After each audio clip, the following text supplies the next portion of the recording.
Hello, Internet. Gino, that Pinguino Greco, here again with another episode of Deep Listens. And today is a special episode because today we are giving the people what they want, and a non-zero number of people wanted an NBA podcast. And so we are here to deliver that. We're not going to do this all the time. This is a bonus episode. It will not replace any of our regular podcasts. But for those of you who like the NBA Minute in our Final Fantasy podcasts or our random asides, this is for you. All three of you. I'm sure there's more. Still more listeners than the Magic the Gathering podcast. That you're not wrong. So, the people who have joined us, we've got Peter, throw it down with two hands, Busby. What's going on, everybody? It's been a long time since I've tried to dunk. I assume I still can, but at one point I was pretty good at it. But I'm pumped to talk about the NBA. My only disappointment is that Billy isn't here to share the joy with us. True fan that he is. Yes. And we are also joined by Chris ZombiePie Redacted. I was thinking that you would have the nicknames for today be like comparing and contrasting us to different members of Inside the NBA. I think Pete's probably the Shaq, you're probably the Ernie, and then I'm maybe the Barkley? Or are you the Kenny Smith, Gino? I feel like Kenny and Ernie are both straight men, largely, because Shaq and Charles are both so outlandish and goofy. Yeah, somebody's got to rein him in. So I feel like me and Pete are both Kenny or Ernie, depending on whatever's needed. You're clearly Barkley. I'm clearly Barkley. I am definitively Barkley. Yes. I say what's on my mind. I don't think it through. And your I come to opinions regret are my often decisions. Wrong. My opinions are often wrong, but I speak from the heart. They come in hot. I come in hot. And you're endearing, despite your wrongness. So, we are going to be discussing the NBA Finals today. And yay, basketball. Some basketball stuff, yes. Because so, for people who are not aware, you've been accosting me for the last few weeks about NBA picks. Because before the semis, you asked which teams I thought would make it to the finals, and I said the Warriors and the Cavaliers. And you told me that you thought it would be the Rockets and the Celtics, which a double whammy. Double whammy on that one. Now I was close. It wasn't a shutout. You said that it would be a miracle if the Celtics could take 2 or 3 games from the Cavs. And it was. I would say, yes, those series were closer than I expected them to be. However, after every game that any of the underdogs won, I would be inundated with comments that I would need to apologize to you. Okay. As though the semis were a best 1 out of 1 or 2, first to 2, first to 3. You just kept. I'm stuck in the 1970s and 80s thinking that we're playing 5-game playoff series. You just kept yelling at me. Well, they've got home court, and I would say, let's see what happens in Game 7, and you'd be like, nah. Like, if Chris Paul hadn't went down, he might have been half right. Yeah. If CP3 was and if healthy. Andre Iguodala hadn't gone down, I think that series is over in 5. Because if the Boston Celtics was okay, we had this discussion. Maybe Pete can be the tiebreaker here. Right, if the Boston Celtics do not have Gordon Hayward and Kyrie go out, there's no way that the Cavs are going to be a part of this rematch. Oh, fuck no. Absolutely not. Who was having this discussion? No, we both agreed. Oh, okay. I thought there was disagreement. No, I think that they would have gotten waxed, as good as LeBron is. That's a lot to overcome. But they didn't. He couldn't do it. Like, you can't do everything all the time, always. I mean, I guess, but they also just almost beat the Warriors, and I feel like the Warriors with everyone are better than the Celtics with everyone. Oh, absolutely. So, So, do we just want to jump into Game 1? No, I think you wanted to do a thing, right? Oh, I wanted to do a skit. We're going to do the skit? Okay, so I have a paper bag, and what I have done in my paper bag is I have put the names of every NBA team that did not make the playoffs. Okay. All right. Okay, so, and each of us is going to role play. Okay. Okay? So when I pick out one of the names to the teams that did not make the playoffs, you're going to do two things. For the first part, you are going to role play as the back office, the upper management for that team, and you are going to think, what should this team be thinking and doing? Okay. I'm going to shoot up some rosters here. And like, then, who's even on the Kings? I'm pulling up the trade machine. And then you have to think, what are they actually thinking and doing? Oh. What are they actually planning? Ooh, I like this. I like this game. Okay. Yes. So you have to be logical for the first part, and then you have to be. So the reason why I want to do this skit is because the second time. Unless you are a super team, every NBA owner and GM is dog shit. Or lying to themselves. Or absolutely oblivious. Yes. It's amazing how the NBA is growing and expanding and making more money than it's ever made before, and yet 60% of the owners are idiots. It is pretty incredible. But then again, their only qualification was having a lot of money. Okay. It didn't really have anything to do with it. Pretty strong qualification. You'd think. A lot of things. And many of them even earned it, which is unlike the NFL. Yeah. Yeah. I don't. They didn't earn it in basketball. How did we get here? How did we get to where this chasm? Okay, so who wants to go first? Because I think I'll go last because this is my horrible idea. Who wants to go first? Gino as our intrepid host. All right. Okay.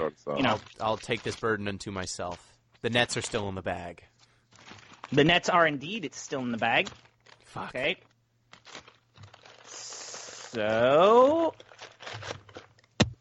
you have Wait. You didn't apologize to me. I'm not apologizing. The series isn't over. The finals aren't over. You have the LA Clippers.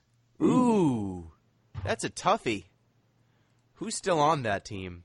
It's DeAndre Jordan and a lot of nothing. A lot of nothing. Hey, DeAndre Jordan and a lot of people on good. expiring contracts or with no Austin trade clauses. Rivers. They have Avery Bradley. Okay, so their roster right now, the players that matter. Oh, fuck. DeAndre Jordan. Depth chart. DeAndre Jordan, Danilo Gallinari, Tobias Harris, Doc Rivers' son, Avery Bradley, Lou Williams, and then Lou Williams. And Darius Thornwell. Maybe my favorite player in the I'm NBA. really happy that and they have Pat Beverly and Milos Teodosic. Teodosic. That's fun. And then a bunch of people who may or may not be good. So the most Do important they have thing. draft picks? I don't think they have their draft pick. I think they Yeah, traded. they have two. They do have two. Traded both? They have the Chris 12th Paul and 13th pick. Okay, so that's good. So their cap room, they are negative $20 million in the that's cap. Great. So they're over the line. They can't really sign people. How? Danilo Gallinari is making $20 million a year for the next 3 years. Austin Rivers is making 12. Austin Rivers is making 12. Okay, so step one. So this is the logical brain. This is now. the logical one. Okay. I strip Doc Rivers of his GMing responsibilities immediately. Good first step. Good Solid. first step. He's not allowed to sign contracts anymore. He's just the head coach. He's a good head coach. He can't make decisions anymore. Can we fire his son into the actual son? That's what we need to do. I might trade his son if I could, but I don't think I could get value. And that's a huge contract. I'd probably be losing a draft pick to do that. Yeah, definitely. So I think at this point, this team is bisected. Half of the team is old and is for a playoff run, and half of it is young. I would probably start investing on the young players. So I would probably try to trade DeAndre, Danilo, Lou Williams, and Teodosic, and Beverly. I'd try to trade them, and then invest in Tobias Harris, Austin Rivers, and start doing a teardown. Start transitioning. All right. He's got a decent contract. That's what I would probably do, because I think you're not going to be able to take on the Warriors or any of those teams in the upper echelon. Like, you won't beat Houston with this roster, even if you maxed it out. So I think you'd probably want to lay low for the next 2 or 3 years. And I think Harris and Sam Decker, Harrell, like some of the guys they've got on their backbench are interesting, and I think you could like actually do a rebuild because some of these players on their roster are useful. Follow-up question. Yes. Does anybody want DeAndre Jordan? I don't understand why anybody would. He like kind of the Bucks was would. the catalyst of the modern center in the league, even though, I mean... Like the rim-rolling center? Yeah, the rim-rolling center. And, dude, he's still going to probably take the league record for highest shooting percentage. Yeah, he's good. If Clint Capella doesn't take it. But he's getting paid $22 million. You can find somebody to roll to the rim and protect But for not a lot less than $22 million. But with not that someone who's that accuracy... big. Not someone who's that big. Like he could be. He's usually in like the top 5 in defensive centers. Like he's really good on D. I think he's too easy to play off the court and getting paid too much money. I agree, but I think that there's a sucker team who would take him. Okay, fair enough. I think I could trade him to the Magic. There will always be the Phoenix Suns. There will always be the Phoenix Suns. There will always be the Orlando Magic. I think the Cavs would have taken him if they could put together a credible package for him. Yeah, I think you could trade him to either a team that wants to be in the playoffs or make a championship run, or a team that's convinced that he is like their centerpiece, which, you know, the Kings are still in the league. So the second part of this role play, I think what they're so now actually you have going to do. think, like, I guess pretend to be Doc Rivers. I think what they're actually going to do is continue to split the difference. So I think they're going to stay pat. They're going to keep most of their people. They're going to draft a shooting guard. Oh, no, they can't because Austin Rivers is Doc's son. So they'll probably draft a power forward to fill a gaping hole because he's going to make a pick based on need and not based on value. I think that they're going to just stay the course and try to make the 8th seed. I bet you they trade up.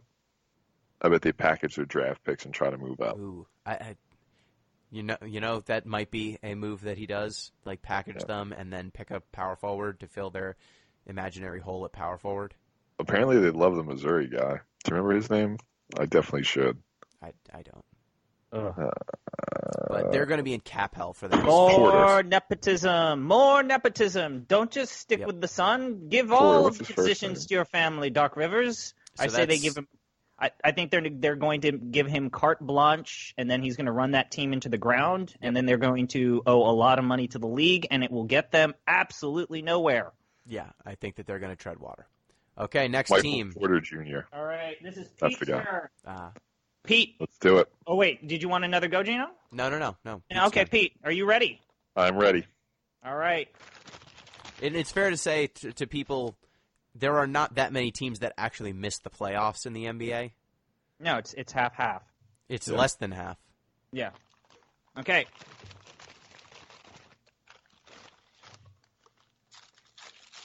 Oops, I ripped it. Shoot. Detroit. Pete, you have the Detroit Pistons. Called it. Oof. Jeez. Have fun dealing with all of those no trade clauses. I think they only have fun. And all they have that a first round draft inflexibility. Probably the least flexible team that did not make the playoffs. They don't. They traded their only pick. They traded their first round pick to the Clippers to get Blake Griffin. The first thing I would try to do is build a time machine and go back and cancel that Blake Griffin trade. That's the very first thing I would do. Okay. All right. So it's a bold strategy. It's a bold strategy. High reward. I think Albert Einstein has a few words for you, but okay, let's stick with this. So I think Stan Van has already been stripped. Yeah, he's out. He's totally out. That's the first step. You're not going to be able to move Blake Griffin. He's got 5 years and $30 million on his contract. You're stuck with him. Can you at least teach him how to post up finally? God, he knows how to post up. It's just can't jump doesn't do it. God, who do they have? So literally, so they've. Could you read me their cap room if you're looking at what I think you're looking at? It's minus $20 million. They're $20 million over the cap, and they're horrendous. Oh, Jesus. Their best players are Blake, Drummond, Reggie Jackson. They have Ish Smith, who used to be on the Sixers. It's the best I can say for him. Luke Kennard, was he last year's pick or 2 years ago now? I think he was last year's pick. It's It's grim. Okay, really the only thing you can try to do is How does maybe Andre Drummond have a trade kicker at 8%? I don't know. You have to try to move Drummond. He's not doing anything for you, and he's at least a legitimate player. Like Blake, you're stuck with. Really, all you can do if you're the Pistons is really try to ride this thing out. I would be willing to package next year's first round pick just to get off Blake. I think that's the first thing you have to do. And then you move Drummond, try to get younger, maybe get that pick back by moving Drummond. And then you can at least restart. Then just jettison Reggie Jackson whenever you can. This is a full teardown. That's the only thing they can do. So you're literally going to break up this entire team. I'm going to get rid of as many players as I can. They have until I'm left 4 with Larry just Bird contracts. Jimmy Holy Nelson. crap. 4 Pete, Bird contracts. Question. Yes. GM question. Would you have given John Lure $10 million a year? No, I would not have. He of the 9.0 PER? Yeah, now that we have him, I guess he can be part of our future. Because nobody else will want him. Blake and Drummond are literally 45% of their cap space. What I think they're going to do, because, look, Blake's on the books for 5 years, Drummond's on the books for 4. I think they're going to double down on both of those guys and just try to build something. Like, dear Lord, anything around them to sneak into the playoffs. Which, fine, if you want to get crushed in the first round every year for the next 4 years, that's fine with me. But I would tear it to the ground and then salt the earth. Haven't we seen this movie? Isn't this just the Clippers, but instead of Chris Paul, they have Reggie Jackson? This is like the Clippers, but instead of like the 3 seed, they're the 8 seed. Like, it's the worst possible version of the Clippers. But it costs just as much. Yeah, it's crazy. And Andre Drummond doesn't protect the rim, which I find weird. Yeah, he's worse than he's younger DeAndre. He's worse in almost every way right now. Ugh. All right, but what will they do, Pete? They're going to build around Blake and Drummond. Maybe try to find a guard somewhere. They need a shooting guard, and just try to sneak into the playoffs every year until this contract mercifully expires. That's what they'll do. Yep. The PR says that Drummond is a slightly better DeAndre Jordan. The PER is wrong.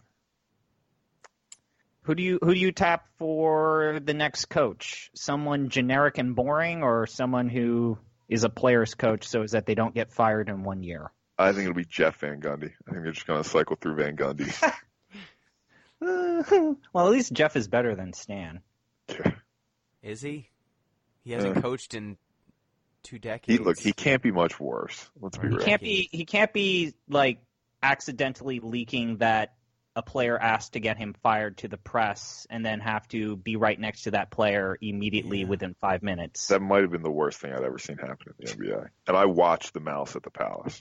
I watched that live on television, and my jaw had hit the bottom of the floor. It was crazy. All right, ZP, you're up next. All right. Okay. I'm really hoping I get the Sacramento Kings, but God has not been merciful to me. I hope you get Memphis. I could probably fix Memphis. Yeah, Memphis has the 3rd pick, right? Yeah, Memphis has a 4th secure draft pick. And look, as much as you think fine. that... I hope you get Orlando. Oh, man. All right. So, all right. I got the Atlanta Hawks. Okay. 3rd pick in the draft. Cool. Okay. First thing, do not trade your fucking first-round draft picks. Nailed it. Good tip. There. Done.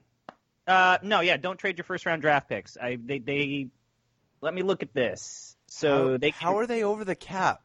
They might have the grimmest roster in the whole league. They do have the grimmest roster, but they have 3 first-round draft picks this year. That's all right, good. yeah. Okay. That'll help. And they have 1 second-round draft pick, 34. So they have 3, 19, and 30 in the first round, and then in the second round they got 34. So it's almost like they have 4. Yeah, it's literally they could create a team based off of just drafting. Where'd they and they have okay, so they enter with $20 million in the room. the current roster returns, right? Including all 3 of their first-round picks. Who did they trade to the T-Wolves? I don't remember. Is Well, see, you Dwayne keep talking Dedman about still on the team? And is Mike Muscala still on the team? Yes. Yes. So Both if- of them are. Both are. If they opt out, then Atlanta's going to have $32 million in the room. That's a lot of money to just literally get a bunch of free. Okay, so let's do this. Okay, first, take the time to actually integrate new head coach Lloyd Pierce. He is worth giving another go on your team versus trying to shop for another coach. Just fully integrate him into the team. 2, you have 4 draft picks in the top 35. Do not trade them. You need them. And solve this whole Dennis Schroeder bullshit. Yeah. Is there any more that I need to do? He's just bad, right? Like, Yeah. I mean, he's average, but But he brings so much drama that is unnecessary and not what you look for with a team that is trying to rebuild. And with this amount of rebuilding, like, he's like What did Rondo with less charisma. so apparently, look, I just looked this up. Apparently, this first-round pick goes back to a 2014 trade. Oh, is that Adrian Payne? Yes, that it is Adrian Payne. Adrian Payne for a future first-round Okay. pick. Woo! Who is Adrian Payne? He was a power forward they thought forward. was going to be a stretch 4 for the Timberwolves, and they needed it because they were Stretched all the way building. to China, presumably. Yeah, and that was Flip Saunders. Okay, so that was my plan. What do I think I actually think that the Atlanta Hawks upper management is pretty smart. So I would say just buy your way to the top, buy a bunch of young talent. You got all the money in the world.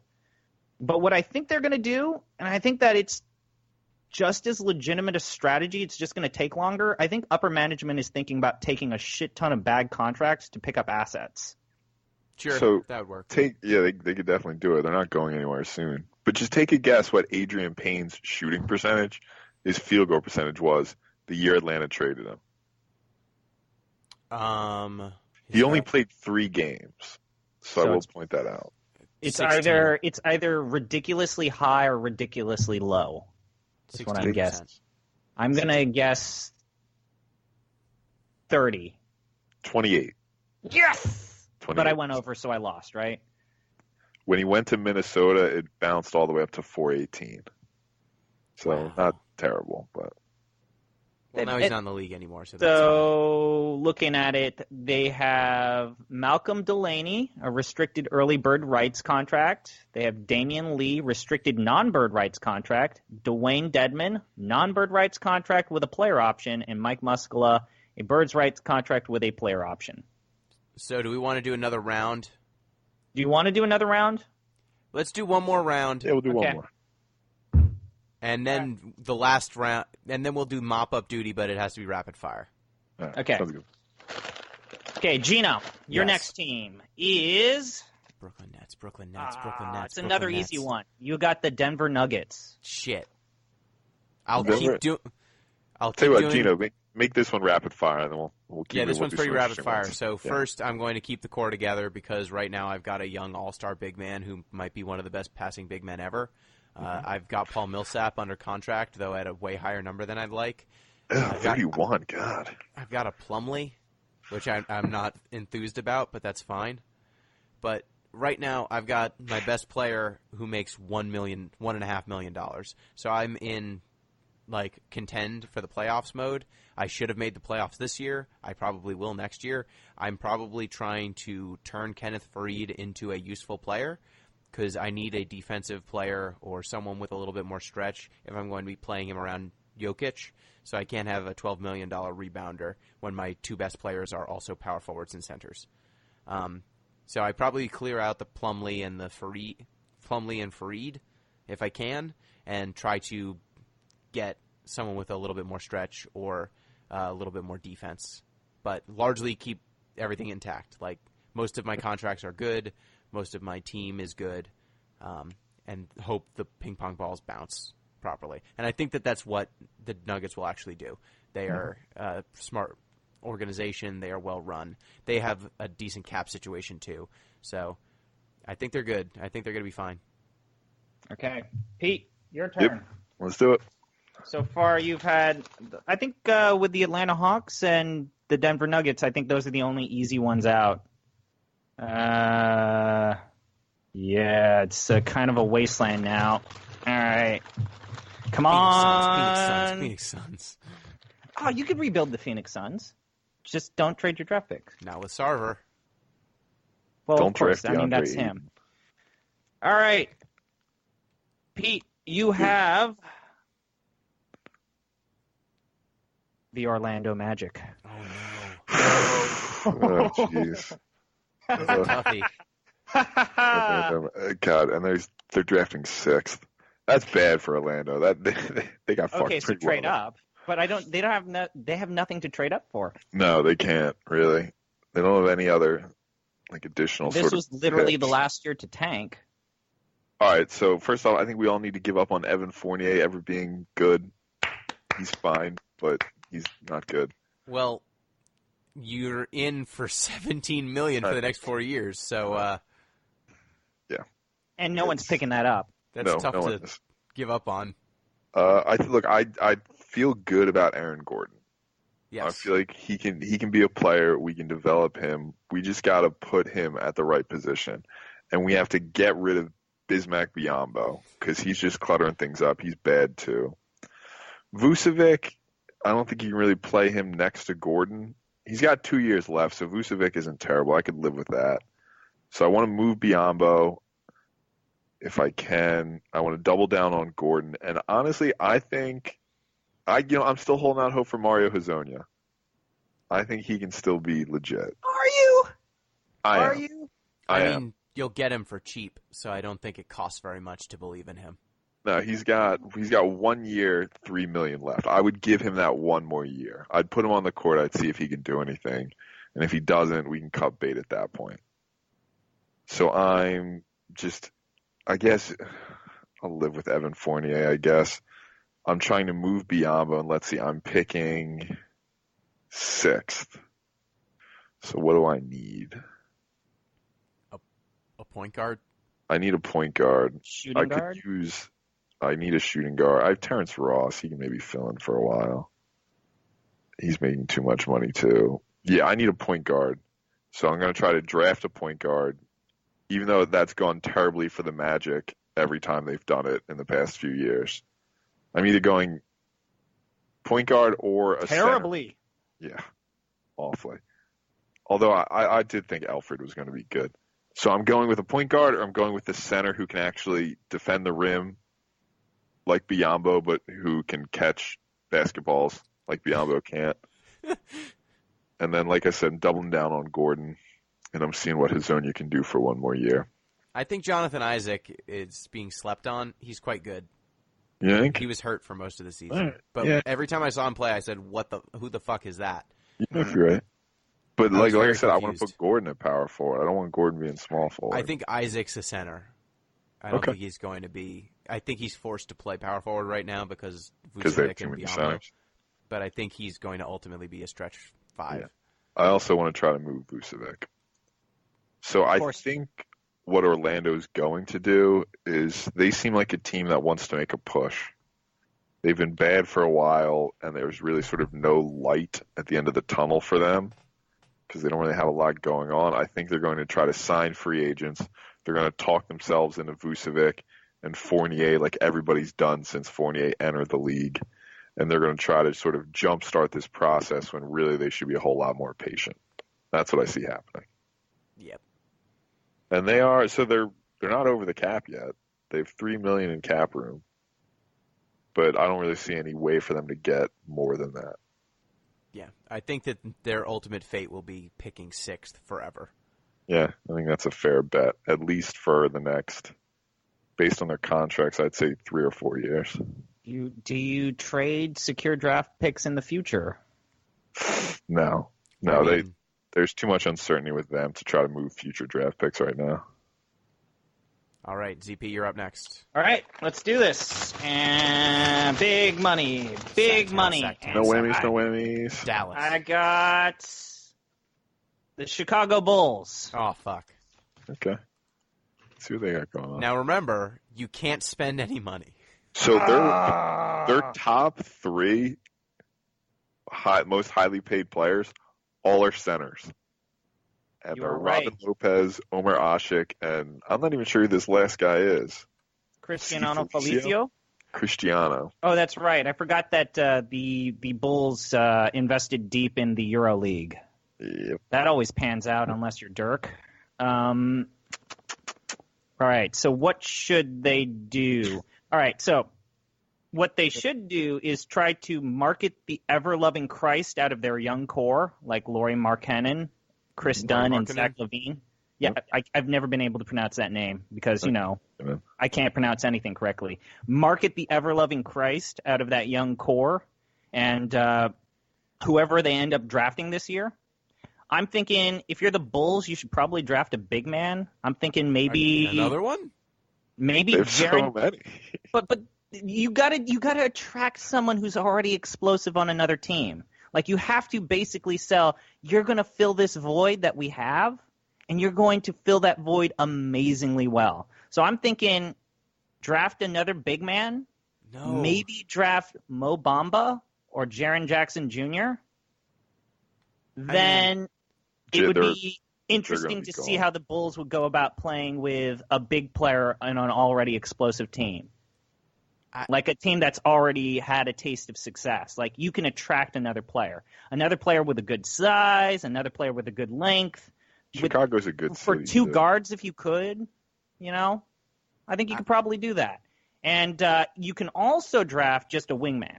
You could draft Michael Porter Jr. or Mikal Bridges. And then I think it becomes obvious that you really just need someone with a good natural position that could work with LaVine. And then here's another thing that I think that if you're the Chicago Bulls, have a $10,000 penalty to anyone who punches another player in the face. It's a good look. Just put that as a new team rule. If you punch a player in the face, you have to pony up $10,000. That's a good rule. Bobby Portis is good, though. He is. Yeah, I like Bobby Portis. Bobby Portis can play. He's their best player, according to PER. Yeah. Not close. But no, yeah, you're already super young. You're not going to be able to get a lot of players that are willing to jump ship. But if you could just make your inadequacy basically very marketable by saying, look, you're going to be playing with a lot of young players that are interesting, that are athletic, who want to sell their souls. Just remember to wear a helmet every now and again because they've got a temper like a motherfucker. I think you could probably work with this, but I think the Chicago Bulls upper management could be looking to play another year with nothing but young players. I honestly like a lot of their pieces. I like a lot of their pieces too. So I wouldn't blame them if they drafted and then just stuck with a bunch of young players. Yeah, and then basically played their team like a developmental league in the NBA. Yep, I think that works. I think that would work. Just, be willing to lose. Be willing to just lose up to 50. I think you should just make it very clear we are going to lose 60 games, but we're going to get you experience. We're going to get you on the court. We're going to have you play against players that are well above you, but we're going to develop you and fully commit to a 3-4 year plan. I think that's what they're tanking. Keep tanking. Omer Asik is also a solid contender for a keep getting them checks player. Yes, that's absolutely. True. And he's got a bird he was in the contract. league still. He's got a solid bird contract. Somehow paid $11 million almost for another 3 years. 3 years. Because when I think, Gino, when I think about revolutionizing my team in the year of our Lord 2018, I think about the center. I think about big. I don't like him jumpy. I like him real low to the ground, real sweaty. Yeah, I mean, look at this team and look at how many rookie contracts they have versus all of the other teams. ZP, what do you think his PER is, Omer Asik? Remember, average is like 10. I like him real low to the ground, real sweaty. Yeah, I mean, look at this team and look at how many rookie contracts they have versus all of the other teams. ZP, what do you think his PER is, Omer Asik? Remember, average is like 10. 10 or 15. So, PRE? PR, player efficiency rating. He signed 2015 for 5 So years. I have to think. 50 million. I have to think. How many games did he play? 4. So it's got to be like He played 79 minutes. 4? 3. Oh, okay. 3.1. See, He's see, their when you second highest paid player. Yep. The only thing we know for certain with the Bulls is that you won't be able to ever spend above the cap. Yeah, No. I think just keep getting all these rookie contracts, be under the cap, and just keep tanking. All right, lightning round. One of these players has to fucking pan out. Lightning round, then the finals. Go. Lightning round. Give me one. Give you one? Yep. All right, I lost the bag. Okay, here's the bag.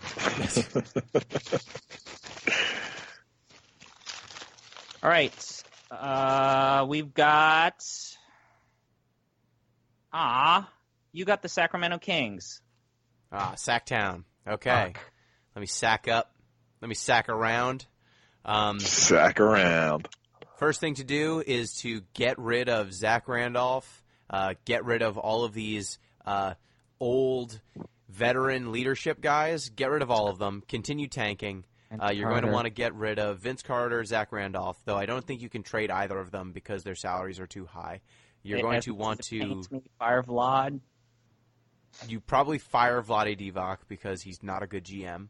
You can get a new owner, too. Great, but I don't think you can. I mean, you can do a coup because he doesn't actually own the majority of the team. Yeah, it's That's a mostly good the point. city. You can do a coup of some kind, and we're going to invest in Bruno Caboclo. We're going to go all in on Bruno Caboclo, the Brazilian Giannis Antetokounmpo. No. Next year you might be fine. Skull's coming back. Harry Giles is coming back.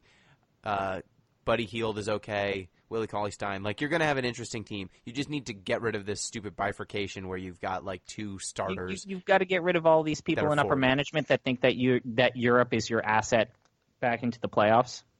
You need to stop drafting random Slovenians people who are Slovenian. You need to stop that. Nick Stauskas is burned into my brain. What I think they're going to do is make bad picks and continue to be bad. Yep. And I think they're going to package up and try to make the playoffs next year. Or something stupid like that. All right, Yep. Pete, Next your rapid fire. Who do I got? You have the Brooklyn Nets. Ugh. Yeah. Ugh. Everyone's All right. favorite team. You own Pete, your do draft this picks, for finally. NJ for life. He gave us one amazing email and he never returned. Where are they drafting? They don't have a pick. No, They they don't have get a their pick. picks It's next going to go year. to Boston. All right, let's look at their. They have Mozgov, awesome. Dante Cunningham, all right. Villanova alum. They have nothing. Okay, they're just waiting. We're going to see how good D'Angelo Russell actually is. I frankly think he's actually could be decent. And that's all we're doing. We're just waiting, see what we have with D'Angelo, waiting for our draft picks to come to fruition, and hoping to get out from under the Mozgov contract at some point. It has to expire. It says 3 years. I don't believe that. I think it's just going to go on forever. But at some point it has to end. And then maybe we can start thinking, okay, where do we go from there? I don't know if they did this, but I would play Jeremy Lin and D'Angelo Russell together next season too. I'll say That's that. actually not a bad decision. Yeah. They'd be pretty good together, 2 combo guards. Worth mentioning, they are just the island of misfit toys. Yeah. They have D'Angelo Russell, Jahlil Okafor, Nick Stauskas, Rondae Hollis-Jefferson. Damn you, Stauskas! Alan Crabb. Just all these dudes who other teams Spencer gave up on Dinwiddie. or did not want. Like names you recognize, but like you're not quite sure if it's a good recognition or not. Damari Carroll's on this team. He's the highest. Oh no, he's not. He's third. Alan Alan Crabb. Crabb. Yeah, a lot of players where Timofey it's like, Mozgov. Yeah, a lot we're of players just- where you go, oh, he's still playing basketball? He's still playing in the NBA? We're just hanging on for a while. On the plus side, we have a pick next year, so we can start tanking again. Yay. Yep. The Wait, tanking will no, now this pay is the off. last year to tank. What are you talking about? Yeah. No, tanking will end. Adam Silver fixed it. And they're probably going to keep doing what they're doing. They know what they are. Yeah. All right, one more. ZP. All right, my turn. I've got the Lakers. Oh, that's a good one. Okay. All the boring teams are left, so that's good. Yep. Except the Charlotte Bob Hornets. Step one. The Hornet Bobcats are just screwed. And you know what? I'll say this about the Bobcats. I hope that Hornets. Michael Jordan continues to lose millions of dollars because fuck him. Okay. Bold. Yeah, why not? All right. The Lakers. All right, let's Real talk quick. about the Lakers. First off, just, keep making crap tons of money on merchandise by doubling down on the Lonzo Ball experiment. Ugh. Just double down, dude, man. You're going to make so much money on merchandise alone. Like, just if you can't make money on selling tickets, which you probably will because you're the damn Lakers, just sell a bunch of merchandise stuff. That's great. Awesome. You don't even need to worry that he has the jankiest shot in the history of the NBA. Just the ugliest shot I have ever seen my entire life. Just don't worry about it. Don't worry about it. You know what? Keep giving Magic Johnson just carte blanche on every draft pick, every upper management, because it doesn't matter. You're going to make money. You're going to make money because you're the Lakers. So that's the good thing. I think if we're actually being serious, put up and shut up and just get Julius Randle to not walk out of the door.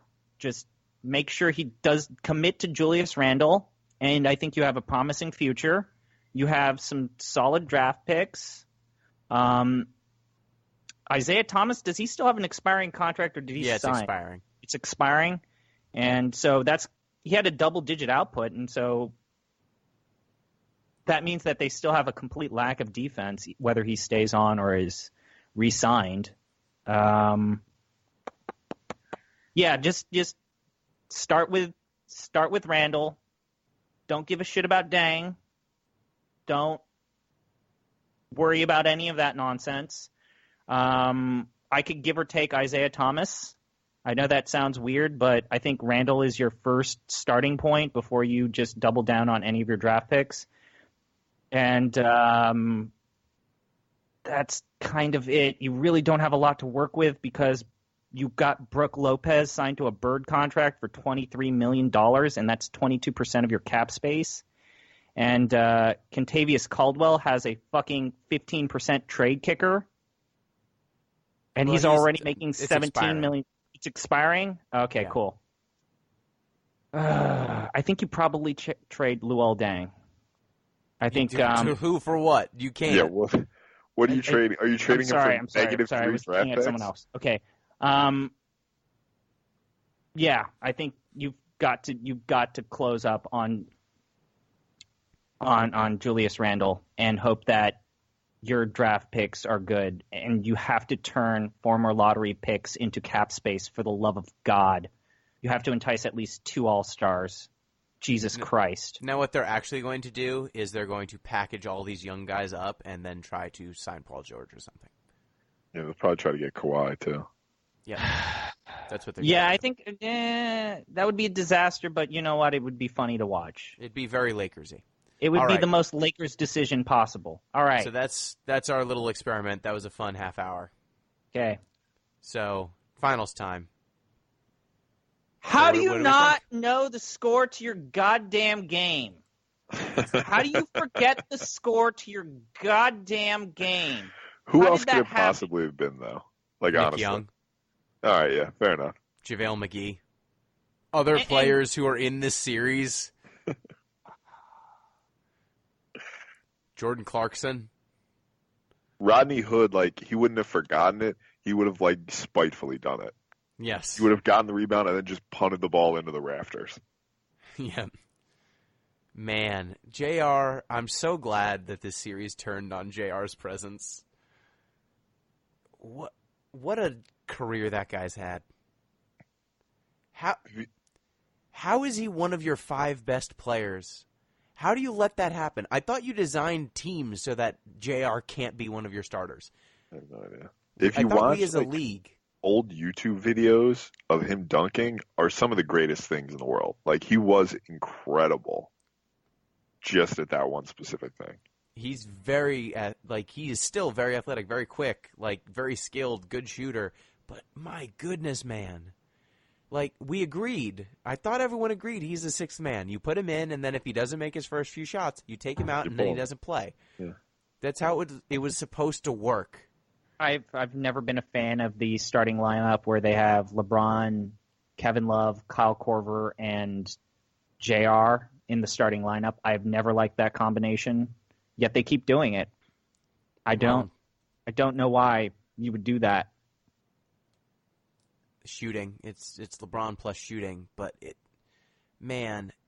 They've been playing. He's even before this game. He's been playing some of the all-time trash defense I have seen in a while. But you knew they were going to play trash defense, so I guess I was ready for that. But seeing him, the one thing you can say is that JR takes a crap ton of dumb shots where he should just hold the ball and wait for space. And this is the one time where he didn't take the shot. Yeah. His notoriety today is that he just takes way too many stupid shots. And he didn't – this is the one time where he didn't do that. So I saw a lot of people comparing this to Chris Webber trying to call a timeout when he was a part of the Fab Five for the University of Michigan. Yeah, that's about as close. It's pretty close, but Chris Webber was in college. Yes. Chris Webber was a young man under the age of 20. Fourth straight finals. Yeah. JR is a man. Chris Webber's also his came at least in the flow of the game. Yeah. Right? Like, if you're JR, you're standing there during these free throws. You have plenty of time to look around, figure out what's happening, just generally use your basic brain. Arithmetic. Right? So I was talking to Gino about it. There are three possible outcomes to this game, right? So outcome number one, no, Hill makes the free throw, and the Cavs win because the Warriors are not able to convert on their possession. That's outcome number one, right? Outcome number two, Hill makes the free throw, Warriors get possession, they score the ball, and then they win. Yep. Outcome number two, Hill misses the free throw. Outcome three. Oh, that's outcome three. Outcome three, Hill misses the free throw. We're in the same circumstance. JR shoots the ball. Cavs win. Yep. And then outcome number four, Hill misses the free throw. JR has a brain fart and blows away the Cavs' momentum as they get blown out in overtime. I would say of those four outcomes, I would say the most likely is number two, oddly enough. Yeah, I think the Warriors making a buzzer beater after Hill shooting the free throw. What do you think, Pete? I'd agree with you. I'm just trying to look up what George Hill's 80% free throw. 80%, yeah. 80%. So, most likely he makes it, and the Warriors come down and score because they're the Warriors, and that's what they do. I think the interesting question is there any way the Cavs were winning in overtime? No, absolutely not. Even if JR had gotten the rebound, put up a shot, and let's say he misses, there's no way they're winning that game in overtime. It's a done deal. Yeah, they were a car that was equipped to go exactly 48 minutes. That was how much gas they had. They could drive for 48 minutes, and there was no refueling. It was like, I guess, in a race of some kind. They decided to not pit. They were just going to try and go to the end and just get exactsies across the line. And when that didn't work out, they just got rolled. Like, they were tired. They are bad on defense to begin with. Yeah. And LeBron can only play 48 minutes so many days in a row. And LeBron played one of the best games we've seen him play in the NBA Finals. Incredible. 51 points. Jesus Christ. So only 6 players. Shooting. Yeah. Only 6 players have ever dropped 50-plus points in an NBA Finals game. So, Pete, Gino, who do you think they are other than LeBron? 50-plus points in an NBA Finals. 50-plus points. So one of them is LeBron. Stat. I saw some of these stats, so okay, I know. So let's try Pete. I know some of them. All right. We'll start with some obvious ones. Is Jordan on there? Correct. Kareem? Nope. One of them is another Warrior player. Oh, it's another Warrior player. Like a But current he is Warrior an old player? man now. He's an old man now. I'm trying to... Fuck, what's that guy's name? Oh, okay. Not Chris Mullin. No, he shoots free throws in an unusual stance. Rick Barry? Yep. Wow, Rick Barry, okay. Yeah. Yeah, that one makes sense to me. Is Wilt on there? No. I guess, yeah, by the time he was with the Lakers, he probably wasn't putting up that many shots. So there's 6 of them? That's 3. Yeah, Who are so the we got other 3? LeBron, Rick Barry, Moses. LeBron. Moses? Moses is on there? Nope. Oh no, really? No. I Oh, I wouldn't thought- surprise Do you want the Moses. list now? Because I think we're killing time. Yeah, Okay, talk it is about Elgin Dr. J. Baylor, Oh, Elgin. Yeah. Michael Jordan, Rick Barry, LeBron James, Bob Pitt, and Pettit. Jerry West. Oh, the logo. And Yeah, a lot here's of the old guys. here's the fun stat. LeBron is the only player whose team lost. Yeah. I knew that part. I knew he was the only one who scored 50 and lost. I mean, is it a surprise? Like, Fucking JR, man. something about LeBron's heroism is almost better when they lose. Like, I think his performance is more interesting in the 2015 finals than the 2016 finals. Yeah. So Yeah. I I live like in seeing California. Okay, keep going. No, Sorry. I like seeing exactly how far his ridiculous talents can go. Because when he can lean on people, he will actually pass, unlike Kobe or Jordan. And it is interesting to see him play in that mold occasionally. Because it turns out he can do that too. It's just he usually doesn't because it's not the most efficient way to play. But when he's tasked with it, it's amazing to see how fucking good he is. All right, so I live in California, where everyone that I know that likes basketball is decidedly pro-Warriors, and I got to tell you that the Warriors fan base is becoming absolutely intolerable in California, because the things that people say are just, they make my head explode. They're the most frustrating comments that I've ever heard people who are intelligent about basketball say. So I wrote them down. And I want the two of you to listen to these. The first one came from a very diehard Warriors supporter. She came dressed in blue, even though our school has a rule against wearing blue for a reason. LeBron James is uncoachable. I mean, it's true insofar as, like, he probably knows more than the coach, and so there's no reason to really try to coach him. Yeah, but every coach he's been given is the definition of mediocrity. Yeah, right. Like, that's like if he were given Greg Popovich, like, he would listen to what Greg Popovich had to say. I don't think that's true. You don't think so? You don't think he would No. actually listen to a coach with, like... I think they'd butt heads. I think that LeBron wants to run the team his way because, I mean, ultimately, he should. didn't butt heads with Pat Riley, though. I mean, Pat wasn't his coach. Yeah, but he was always having his hand in the honeypot when he was in the Heat. Yeah, he would show up and show his rings and give an inspirational speech, and then Eric Spoelstra was the coach. And I think that LeBron just knows how he likes to play, and it is in the team's best interest to align themselves around how he likes to play, because he might be the greatest player to ever play. Okay, so this leads me to the second comment that this same person said. How can you say that he's the greatest player that has ever played if he has such a shitty NBA Finals record? I'm sorry he keeps making it to the finals. What a nightmare. Keeps dragging these half-ass teams there. That's what I said. If only he had lost earlier. And I just want to say, if you think that Draymond Green is a good representation of humanity, you are a garbage person, and we cannot be friends anymore. So let me ask, since you brought up Draymond Green, I keep seeing people refer to the Warriors as having 4 future Hall of Famers. Do we really think Draymond's going to make the Hall of Fame? I think so. He's literally one of maybe 4 or 5 players that can play decent defense in an era that has been defined in a sport that has now been defined by offense. That's not true. There's a ton of good defenders in the league, but he's still one of the best of them. Like, But I'm so done with his shit. I am so done. So, Pete, I would say 1 through 5. Like, he's one of the only people who can really guard 1 through 5. He is a point power. He's like point center. Like, he's one of the most unique talents in the league. And he's ridiculously skilled. Like, he's a triple-double machine.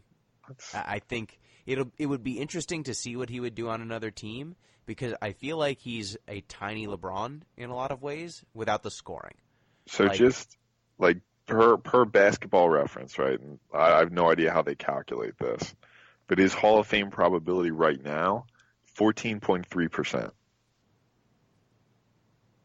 I think that makes sense. I mean, right now he's just not putting up a lot of points, and scoring is a huge thing. But I think by the end of it, he'll have like 4 or 5 rings. He'll have anchored the defense of maybe the greatest team ever assembled, and he will have been their heart. Like, I don't see how they keep him out. I guess my projection for his future is just a lot grimmer than yours is. Yeah, I think he's going to be good for a while. But I don't think know. He's going to decline much sooner than you think he is. I would agree with Pete. I would agree with Pete. I don't think he has a step to lose, but I don't know. Because he's getting by pretty dang well right now, despite the fact that he's not like the most athletically gifted player, and he's been surviving, so I don't know. He's just so damn smart. Yeah, but like he's not getting, like, I don't know, like if we just look at his stats, like they're not great, except for like the only notable thing he has, and you're right about this, is assists. Right? Yeah. He's a great passer, and he is a good defender, but I don't think he's a good enough defender and passer to make it to the Hall of Fame with the rest of his contributions. Yeah, and you also mentioned how he's like this power or guard center. And the problem that I have with that comparison is that it kind of shows how he's a jack of all trades, master of none. Yeah, you're right. He's a really good passer, and he does very good at defense. But everything that you look for in a center in the game today, he doesn't do any of those things spectacularly well. And in terms of his other kind of switch position, he doesn't do any of that very well, and he's not consistent at scoring. Shout out to Basketball Reference's terrible nicknames. Apparently one of Draymond Green's is the Dancing Bear. Never heard that in my life. I haven't heard that before either. All right. Do we have any other finals? I think this will be over in like 4 or 5. The refereeing was dog shit. It was. It was almost as bad as 2015. No, 2016 I meant. Yeah, this is some really bad refereeing. I am amazed that Thompson was not ejected out of the game. That was disgusting. And I've said this before, and I'll say it again. I am so done with Draymond Green and his tomfoolery. I will not tolerate people who say that he is a good human being. He is not. He's going to undo the Warriors. I know he's their linchpin in terms of being a defensive player, but the way that this turns into a 6 or 7 game series is if Draymond gets suspended for 2 games again, and the Warriors are just kind of left hanging dry with, you keep saying that they're the best team ever assembled.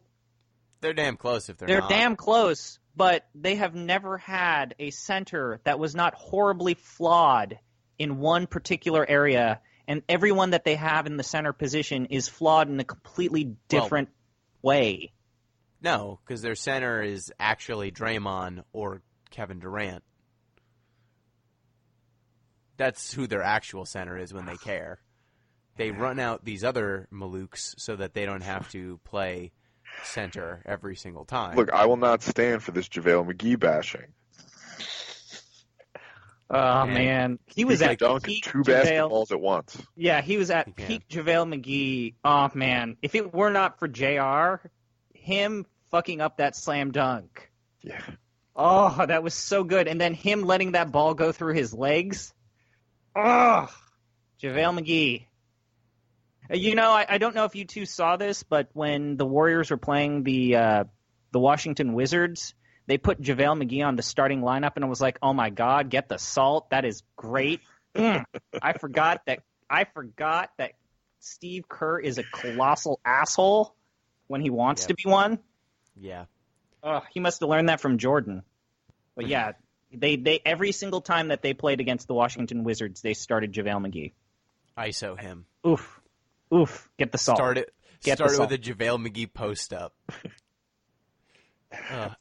So only parting thoughts I have on the finals. One, can we please take Jordan Clarkson's minutes and give them to Rodney Hood? I know that Rodney Hood's not very good either, but God, if I have to watch Jordan Clarkson keep shooting these just terrible shots, not guarding anyone, and not passing, I don't know. I can't anymore. I can't. He's very bad. And Rodney Hood has shown that he's been good at some point in his career. Jordan Clarkson has never shown that he's good. So please, I know that Rodney Hood's kind of petulant. I know that he's a handful. Jordan Clarkson's very bad. Okay. Yeah, he's petulant. We know that. I think Jordan Clarkson needs to stop. Just please make it stop. Give his minutes to fucking anyone. Kyle Korver. Give it to Kyle Korver. I know Kyle Korver can't create his own shot. The thing is, neither can Jordan Clarkson. He just shoots it, but it's not good. It's not a good shot. Yeah. Just because he's technically open. It's ugly. It's also an ugly shot. Yes. So please stop playing him. Please. And please, Andre Iguodala, come back because I like watching you play basketball. Yeah, get better soon, Iguodala. And please, JR, don't injure someone in the next game. I'll be surprised if this goes past 4. I think it's going to be a sweep. You think it's going to be a sweep? You don't even think they can take a game? No, I think the Warriors are they're finally all right, let's do the damn thing. Let's actually lose all of our apathy and stop just messing around during the first half. That'd be nice. That would be nice. That'd be great. I don't know why they didn't do it last round, but I think they will this one. All right. Well, okay, my parting thought. Wait, I have one parting thought. Yep. Can we please change the rules to the MVP, the finals MVP, to allow a player from the losing team to win and just give it to fucking LeBron? I mean, they can. I just want Steph to get his finals MVP because, man, that guy's good. Mm-hmm.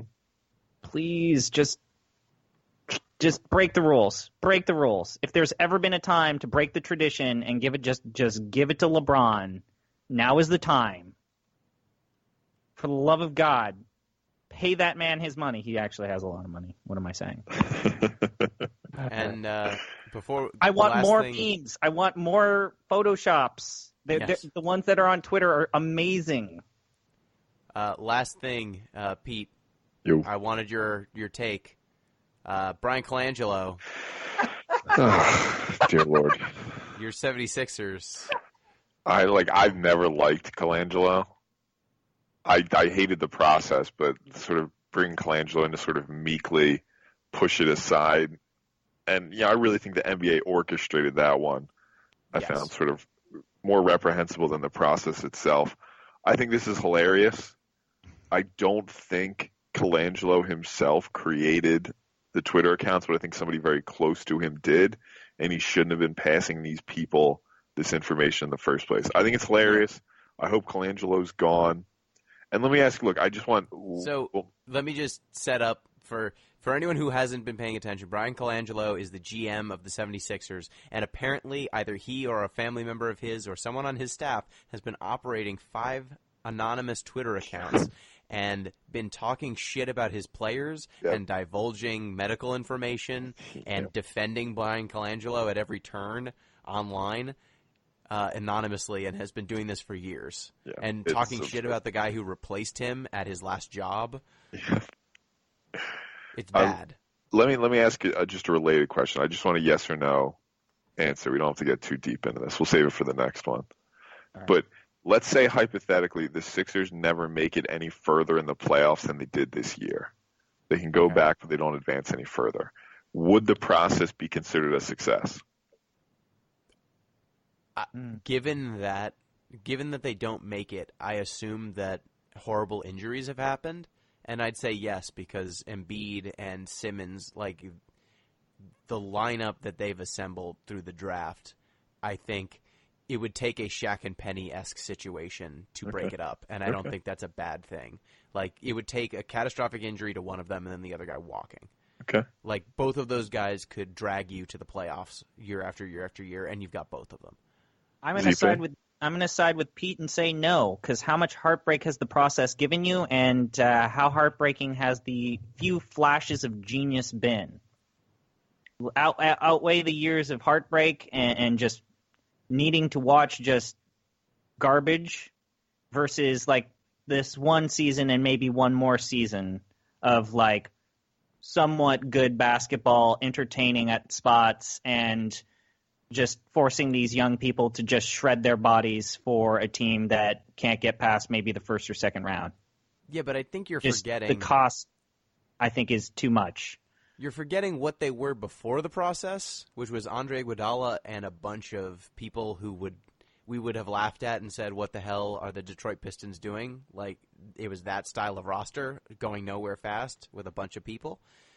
And the other teams around the same time that have not just gone all-out tank, we've got the Brooklyn Nets, we've got the Orlando Magic, a number of the teams that we were laughing about. Yeah, but because they have no path forward. You set up sort of a false choice between the process or incredible mismanagement, right? Like the Brooklyn Nets aren't the Brooklyn Nets because they didn't tank. The Brooklyn Nets are the Brooklyn Nets because they traded away like 6 years of draft picks for Kevin Garnett and Paul Pierce. Well, I think that the more apt one is the Orlando Magic, who just kept plugging away and never really committed to a rebuild, and so they haven't rebuilt. They've gotten half a rebuild. Fair enough. But man, Gino, the process, it's kind of like... It was grim. But it yeah, was the grim. process was not only grim, but... And I plug your ears, Pete, because I'm going to make a comparison to Keynesian economics. Is that Keynesian economics ends up requiring a shit more money than you think. And the process requires a whole lot more time than what the process was originally billed as needing by Sam Hinkie. And in the end, you just need a lot more pieces. Like I think it's really irresponsible to sell the process to small market teams because you're going to need to pay a lot of luxury tax to also take on a lot of these young rookies and a bunch of just patience, and you're just going to have to lose money on your team for 5 years, and not a lot of teams can do that. It's irresponsible. Yes. All right. Yeah.